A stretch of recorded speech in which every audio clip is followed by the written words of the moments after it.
IPL এর ৩৪তম ম্যাচে কোন দল জিতবে? রয়্যাল চ্যালেঞ্জার্স বেঙ্গালুরু নাকি পাঞ্জাব কিংস?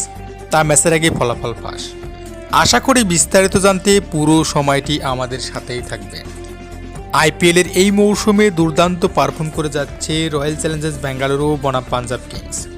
পয়েন্ট টেবিলের ৩ এবং ৪ নম্বরে থাকা এই দুই দলের লড়াই। এই লড়াইটি অনুষ্ঠিত হবে ১৮ এপ্রিল বাংলাদেশ সময় রাত ৮টায় এবং ভারতীয় সময় সন্ধ্যা ৭:৩০। রয়্যাল চ্যালেঞ্জার্স বেঙ্গালুরু বনাম পাঞ্জাব কিংসের এই ম্যাচটিতে কোন দল জিতবে তা জানার জন্য ক্রিকেট ভক্তদের আগ্রহের শেষ নেই।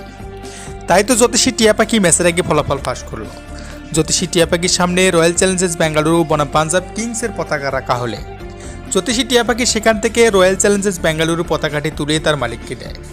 এখান থেকে ধারণা করা হচ্ছে ৩৪তম এই আইপিএল ম্যাচটিতে রয়্যাল চ্যালেঞ্জার্স বেঙ্গালুরু জয়লাভ করে পয়েন্ট টেবিলের উপরে অবস্থান করবে। দর্শক, আপনাদের কাছে কি মনে হচ্ছে ৩৪তম এই আইপিএল ম্যাচটিতে কোন দল জিতবে?